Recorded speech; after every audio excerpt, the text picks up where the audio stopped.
நம்ம Mediatek தமிழ்ல நிறையவே டிவிஸ ரிவ்யூ பண்ணியிருக்கோம். 32 இன்ச்ல இருந்து 65 இன்ச் வரைக்கும் எல்லா டிவியுமே ரிவ்யூ பண்ணியிருக்கோம்.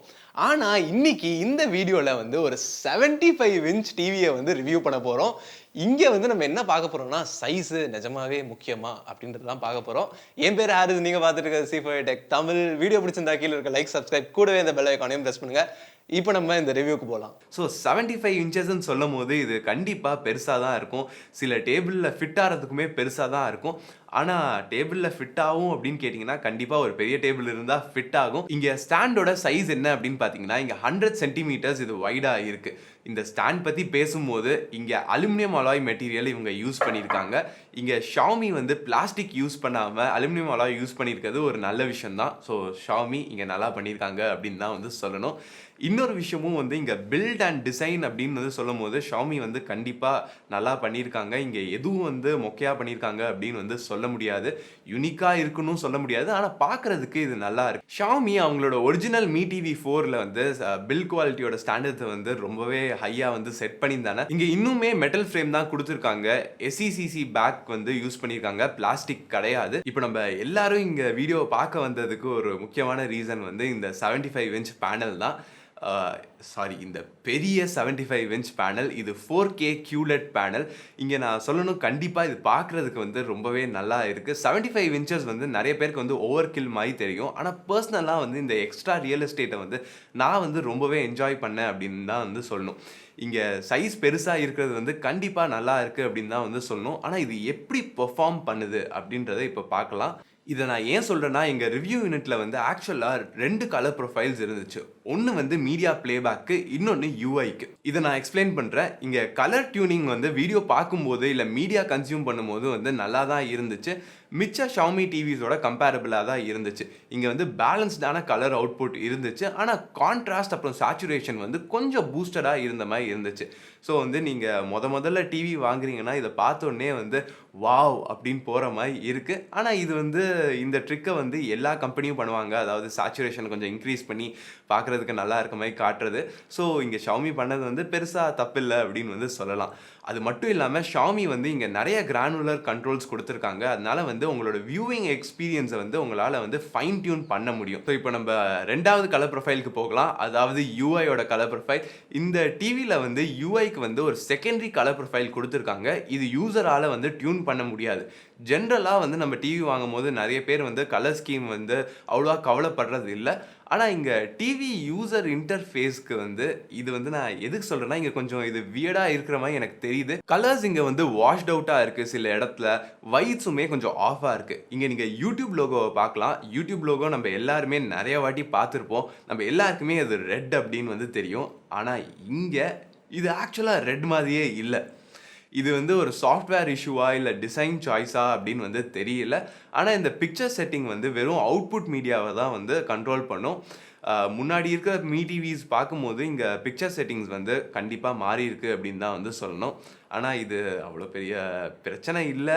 ஆனால் இங்கே இதை சொல்லி ஆகணுன்றதுக்காக தான் சொல்கிறேன். ஸோ இப்போ நம்ம மறுபடியும் இந்த பேனலுக்கு வரலாம். இங்கே HDRன்னு வரும்போது Mi TV இங்கே நிறையவே கொடுத்துருக்காங்க. டால்பி விஷன், HDR10+, HDR10, அப்புறம் HLG சப்போர்ட்டும் கொடுத்துருக்காங்க. அது மட்டும் இல்லாமல் இது 100% NTSC, அப்புறம் 95% DCI-P3 கலர் கேமிட்டை கவர் பண்ணுது. இது எக்ஸாக்டாக 55 இன்ச் Mi QLED TV மாதிரியே இங்கேயும் இருக்குது. ஸோ கம்ப்ளைண்ட் பண்ணுறதுக்கு இங்கே எதுவும் இல்லை. என்னோட ஃபேவரட் ஃபீச்சர் இந்த பேனலில் என்ன அப்படின்னு கேட்டிங்கன்னா, லோக்கல் டிம்மிங் தான். நீங்கள் இந்த டிவி வாங்கினீங்கன்னா கண்டிப்பாக இந்த ஃபீச்சரை நீங்கள் டர்ன் ஆன் பண்ணணும். இது கொஞ்சம் தாறுமாறாக இருக்குது அப்படின்னு தான் சொல்லணும். பேசிக்காக லோக்கல் டிம்மிங்னா என்ன? இது எல்இடி டிவிஸில் கான்ட்ராஸ்ட் ரேஷியோ அதாவது டார்க் ஸ்க்ரீன்ஸில் இன்க்ரீஸ் பண்ணுறதுக்கு பேக் லைட்டோட டிம்மிங் ஜோன்ஸை கொஞ்சம் குறைக்கும். ஸோ இதனால டீப்பரான பிளாக்ஸ் கிடைக்கும். கூடவே பிரைட்டரான ஹைலைட்ஸும் உங்களுக்கு கிடைக்கும். இங்கே full array local dimming 192 dimming ஜோன்ஸோட இவங்க கொடுத்துருக்காங்க. ஸோ இதனால இது ரொம்பவே நல்லா இருக்குது. இங்கே டிஃப்ரென்ஸை நீங்கள் ரொம்பவே நல்லா பார்க்கலாம். இங்கே ஹோம் ஸ்க்ரீனில் இது லோக்கல் டிம்மிங் ஆஃபில் வச்சு எடுத்தது. இங்கே நீங்கள் பிளாக்ஸ் பார்த்தீங்கன்னா கொஞ்சம் கிரேயிஷாக இருக்குது. ஆனால் லோக்கல் டிம்மிங் ஆன் பண்ணோடனே இங்கே சேஞ்சை நீங்கள் ரொம்பவே நல்லா பார்க்கலாம். பிளாக்ஸ் டீப்பாக இருக்குது. இதனால வந்து உங்களுக்கு வந்து கான்ட்ராஸ்ட் ரேஷியோ வந்து இம்ப்ரூவ் ஆகும். அதாவது 10,000:1 ரேஷியோல வந்து இது இம்ப்ரூவ் ஆகும். இங்க QLED டெக்னாலஜி OLED டெக்னாலஜிக்கு வந்து ரொம்பவே க்ளோஸா வர்றது வந்து ஒரு நல்ல விஷயம் அப்படின்னு வந்து சொல்லலாம். அதே விஷயத்தை பார்க்கும்போது இங்க வியூவிங் ஆங்கிள்ஸும் பார்க்கலாம். அதுவுமே நல்லா தான் இருந்துச்சு. இங்க வந்து கலர்ஸோட ஷிஃப்டிங் எதுவுமே இல்ல. அதாவது நம்ம ஆஃப் ஆக்சிஸ்ல பார்க்கும்போது கலர்ஸோட ஷிஃப்டிங் எதுவுமே இல்ல. Xiaomi வந்து இது ஒரு 120 Hz டிஸ்ப்ளே அப்படின்னு சொல்றாங்க. கிடையாது.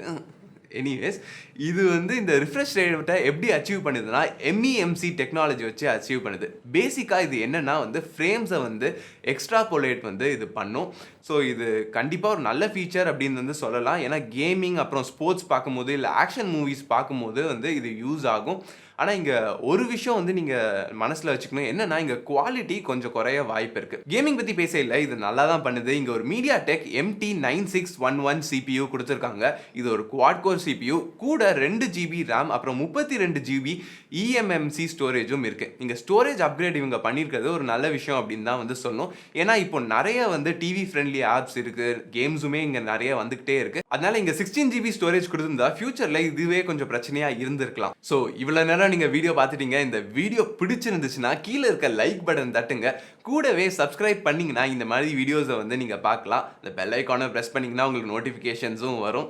ஸோ அது முடிஞ்சிச்சு. இப்போ நம்ம மறுபடியும் டிவிக்கு வரலாம். இந்த Mi TV Q1 வந்து நம்ம எக்ஸ்பெக்ட் பண்ண மாதிரியே PatchWall plus Android TV காம்போவோட வருது. இது வந்து ஆண்ட்ராய்ட் 10ல பேஸ் பண்ணியிருக்காங்க. பேட்ச் வால் வந்து நம்ம எல்லாருமே வந்து நிறைய வாட்டியே பார்த்துருப்போம். ஸோ இங்கே அவ்வளோவா வந்து நான் டீப்பாக இதுக்குள்ளே போகல. இங்கே வந்து ஒரு யூனிவர்சல் சர்ச் கொடுத்துருக்காங்க, கிட்ஸ் மோட் கொடுத்துருக்காங்க, குவிக் வேக் இருக்குது, ஸ்மார்ட் ரெக்கமெண்டேஷன்ஸ் இருக்குது, யூசர் சென்டர், அப்புறம் வந்து Mi Home ஆப் சப்போர்ட்டும் இங்கே கொடுத்துருக்காங்க. Mi Home ஆப்னால வந்து உங்களால் வந்து Mi Home டிவைசஸ் எல்லாமே டிவி மூலமாகவே கண்ட்ரோல் பண்ண முடியும். இதுவுமே ஒரு நல்ல ஃபீச்சர் அப்படின்னு நினைக்கிறேன். நல்ல விஷயம்னு பார்க்கும்போது இந்த Mi TV Q1 வந்து ஒரு farfield மைக்கோட வருது. அதனால வந்து ஹேண்ட்ஸ் ஃப்ரீயாக உங்களால் வந்து கூகுள் அசிஸ்டண்ட்டை ட்ரிகர் பண்ண முடியும். ஸோ கூகுள் அசிஸ்டண்ட்டை ரிமோட் கூட யூஸ் பண்ணாமல் நீங்கள் ட்ரிகர் பண்ண முடியும். அது மட்டும் இல்லாமல் உங்களுக்கு இங்கே ப்ரைவசி கன்சர்ன்ஸ் இருக்குது. அதனால வந்து இதை நீங்கள் டர்ன் ஆஃப் பண்ணணும்னா கூட இங்கே ஒரு ஃபிசிக்கல் ஸ்விட்ச் வந்து பவர் பட்டன் கூடவே வந்து கொடுத்துருக்காங்க. ஸோ இதுவுமே நல்ல விஷயம் அப்படின்னு தான் வந்து சொன்னோம். ஸோ பட்டன்ஸ் பற்றி பேசும்போது இங்கே அது பக்கத்தில் இருக்க போர்ட்ஸையும் அப்படியே பார்த்துடலாம்.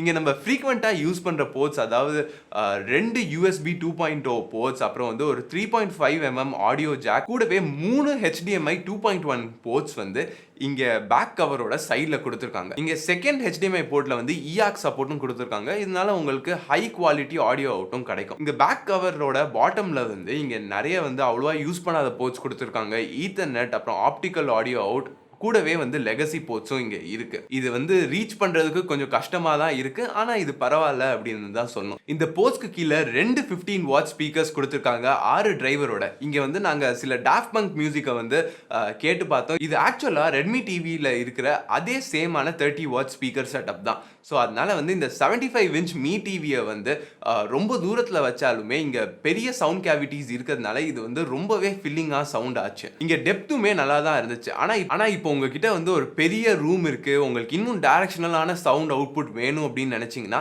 இங்கே கண்டிப்பாக ஒரு சவுண்ட் பார் இல்லாட்டி ஹோம் தியேட்டர் சிஸ்டமை வந்து நீங்கள் யூஸ் பண்ணலாம். ஏன்னா வந்து இந்த 75 இன்ச் டிவிக்கு வந்து 30 வாட் ஸ்பீக்கர் வந்து கொஞ்சம் கம்மியாக இருக்கு அப்படின்னு தான் சொல்லணும். நம்ம முன்னாடியே சொன்ன மாதிரி சைஸ் கண்டிப்பாக முக்கியம். இப்போ நம்ம அதெல்லாம் விட்டுட்டு கனெக்டிவிட்டிக்கு வரலாம். கனெக்டிவிட்டின்னு பார்க்கும்போது இங்கே ப்ளூடூத் 5.0 கொடுத்துருக்காங்க. டூவல் பேண்ட் வைஃபை சப்போர்ட்டும் இங்கே இருக்குது. ப்ளூடூத் பற்றி பேசல, இந்த ரிமோட்டும் வந்து ப்ளூடூத் தான். இது முன்னாடி பார்த்த அதே ரிமோட் தான். ஸோ ப்ரைஸ் பற்றி பார்க்குறதுக்கு முன்னாடி இந்த 75 இன்ச் டிவி யாருக்கு வந்து யூஸ்ஃபுல்லாக இருக்கும் அப்படின்னு வந்து கேட்டிங்கன்னா, கண்டிப்பாக இப்போ ஒரு 75 இன்ச் டிவி உங்களுக்கு வேணும் அப்படின்னா நீங்கள் போய் வாங்கிக்கலாம். ஆனால் வந்து ஒரு எக்ஸ்பீரியன்ஸ் ஸ்டாண்ட் பாயிண்ட்லேருந்து பார்க்கும்போது இப்போ ஒரு 75 இன்ச் டிவி வாங்குறீங்கன்னா டிவியில் இருந்து நீங்கள் உட்காந்து டிவி பார்க்குற டிஸ்டன்ஸ் வந்து அட்லீஸ்ட் வந்து 7.5 feet வந்து இருக்கணும். அதாவது இப்போ ஒரு 50 இன்ச் டிவி வாங்குறீங்கன்னா இந்த டிஸ்டன்ஸ் வந்து அட்லீஸ்ட் ஒரு 5 feet இருக்கணும். ஸோ இந்த டிஸ்டன்ஸ் வச்சு நீங்கள் வந்து என்ன டிவி வந்து வாங்கணும், என்ன சைஸ் வாங்கணும் அப்படின்றத டிசைட் பண்ணிக்கலாம். ஸோ இப்போ நம்ம கடைசியாக இந்த Mi TV Q1 75 இன்ச்சோட ஹைலைட்ஸை பார்க்கலாம். இங்கே டிஸ்பிளேன்னு வரும்போது யூஐயோட கலர் டியூனிங் இஷ்யூஸ் இங்கே இருந்தாலுமே நேச்சுரலான கலர்ஸ் இவங்க கொடுத்துருக்காங்க. ஃபுல் அரே லோக்கல் டிம்மிங்கும் இங்கே இருக்குது. அது மட்டும் இல்லாமல் மேஜரான HDR ஃபார்மேட்ஸ் எல்லாருக்குமே வந்து இங்கே சப்போர்ட் கொடுத்துருக்காங்க. சவுண்டுன்னு பார்க்கும்போது இங்கே லவுடான 30 வாட் ஸ்பீக்கரும் கொடுத்துருக்காங்க. கூடவே சவுண்ட் குவாலிட்டியும் நல்லா தான் இருக்குது. டிசைன்னு பார்க்கும்போது இது வந்து யூனிக்கான டிசைன் அப்படின்லாம் வந்து சொல்ல மாட்டேன். ஆனால் இங்கே இன்னுமே ஒரு ஸ்ட்ராங்கான அலுமினியம் அலாய் ஸ்டாண்ட் கொடுத்துருக்காங்க. கூடவே மெட்டல் ஃப்ளேமும் இருக்குது. போர்ட்ஸ் அப்புறம் இன்டர்னல் ஹார்ட்வேரும் இங்கே நல்லா தான் இருக்குது. நல்ல ஐஓ அப்புறம் ஸ்பெக்ஸும் கொடுத்துருக்காங்க. சாஃப்ட்வேர்னு வரும்போது இங்கே சேமான பேட்ச்வால் எக்ஸ்பீரியன்ஸ் தான் இருக்குது. மீ ஹோம் சப்போர்ட் அப்புறம் வந்து ஹேண்ட்ஸ் ஃப்ரீ கூகுள் அசிஸ்டன்ட் சப்போர்ட்டும் இருக்குது. இங்கே ப்ரைஸிங்னு பார்க்கும்போது Mi TV Q1 75 இன்ச்சோட ஸ்டிக்கர் ப்ரைஸ்ன்னு பார்த்தீங்கன்னா 2 லட்சம் ரூபாய் அப்படின்னு வந்து போட்டிருக்கு. இங்கே ஒரு Xiaomi ப்ராடக்ட் ஒரு 6 ஃபிகர் ப்ரைஸிங்கோட வந்து இவங்க கொடுத்துருக்காங்க. ஆனால் இன்னுமே நம்மளுக்கு அஃபிஷியலான ப்ரைஸிங் எதுவும் வந்து தெரியாது. ஷாமியோட ப்ரைஸிங் ட்ரெண்டை பார்க்கும்போது வந்து இது ஆல்மோஸ்ட் வந்து ஒரு 1.2 லேக்ஸ்லேருந்து 1.6 லேக்ஸ்க்குள்ளே வரலாம் அப்படின்னு வந்து நான் நினைக்கிறேன். ஆனாலுமே இப்போ வந்து நீங்கள் பார்த்தீங்கன்னா பெரிய டிஸ்பிளேஸை மேனுஃபேக்சர் பண்ணுறது அப்புறம் வந்து மிச்ச பிராண்ட்ஸ்ன்னு பார்த்தா கூட சாம்சங் கிட்டேருந்து சோனி கிட்டேருந்து இல்லை வேறு கம்பெட்டிட்டர்ஸ் கிட்டேருந்து வர எல்லாமே வந்து 2 லட்சத்துக்கு அதிகமாக தான் இருக்குது. ஸோ ஆனால் இங்கே இன்னொரு முக்கியமான காம்படிஷனான ஒரு டிவி என்ன அப்படின்னு பார்த்தீங்கன்னா இந்த 75 inch 4K pixelate TV view கிட்டேருந்து வர்றது தான். இது வந்து ஆமாம் ஒரு எல்இடி டிவி தான். Mi TV Q1ல வந்து நிறைய சுப்பீரியரான ஃபீச்சர்ஸ் வந்து கொடுத்துருக்காங்க. ஆனால் நீங்கள் நிறைய பேர் ஒரு 75 இன்ச் டிவியை வாங்குறீங்கன்னா அது அந்த சைஸ்க்காக தான் வாங்குவீங்க, ஃபீச்சர்ஸ்க்காக கிடையாது. அதனால ஒரு 84,999க்கு வந்து இங்கே கொஞ்சம் சாக்ரிஃபைசஸ் இருக்கிறது வந்து பிரச்சனை இல்லை அப்படின்னு தான் வந்து நினைக்கிறேன். ஆனால் இப்போ நீங்கள் பார்க்குறீங்கன்னா குவாலிட்டி உங்களுக்கு வேணும் அப்படின்னு நீங்கள் நினச்சிங்கன்னா ஷாமியோட சொந்த Mi QLED TV 55 இன்ச் இல்லாட்டி Mi TV 4X 65 இன்ச் கூடவே வந்து அவங்க புதுசாக லான்ச் பண்ண 65 இன்ச் ரெட்மி டிவியும் உங்களுக்கு சிமிலரான ஃபீச்சர் செட்டை வந்து கொடுக்கும். ஆனால் இங்கே சைஸ் தான் வந்து கொஞ்சம் மாறும். ஸோ என்னோட கேள்வி உங்களுக்கு என்ன அப்படின்னா வந்து இந்த Mi TV Q1 வந்து நீங்கள் வாங்குவீங்களா? இது கண்டிப்பாக வந்து இது கொடுக்குற ஃபீச்சர்ஸ்க்கு ஒரு பெஸ்ட் வேல்யூ மாதிரி தான் தெரியுது. ஆனாலுமே உங்களுக்கு வந்து இந்த ஃபீச்சர்ஸ் எல்லாம் முக்கியமா இல்லை இந்த ஃபீச்சர்ஸ் வந்து நீங்கள் சாக்ரிஃபைஸ் பண்ணிவிட்டு வேறு ஆப்ஷன்ஸை வந்து சூஸ் பண்ணுவீங்களா அப்படின்றத வந்து கீழே கமெண்ட்ஸில் சொல்லுங்கள். அதே மாதிரி 75 இன்ச் டிவி உங்களுக்கு உங்கள் வீட்டில் வந்து யூஸ் பண்ணுறதுக்கு தேவையா அப்படின்றதும் வந்து கமெண்ட்ஸில் சொல்லுங்கள். உங்களோட ரிப்ளைஸ் எல்லாமே வந்து ரிப்ளை பண்ண முடியாட்டியுமே நாங்கள் வந்து கண்டிப்பாக வந்து படித்து பார்ப்போம். ஸோ கீழே கண்டிப்பாக கமெண்ட் பண்ணுங்கள். ஸோ அவ்வளோதான் இந்த வீடியோக்கு. வீடியோ பிடிச்சிருந்தா என்ன பண்ணணும்னு உங்களுக்கு தெரியும். இந்த லைக் பட்டன் தட்டுங்க. கூடவே இந்த சப்ஸ்கிரைப் பண்ணுவோம் பெல் ஐக்கானை ப்ரெஸ் பண்ணிங்கன்னா நாங்கள் போடுற வீடியோஸோட ரெகுலர் அப்டேட்ஸ் உங்களுக்கு வரும். அடுத்த வீடியோவில் சந்திக்கிற வரைக்கும் என் பேர் ஹாரிஸ். நீங்கள் பார்த்துட்டு இருக்கிறது C4 Tech தமிழ். பாய்.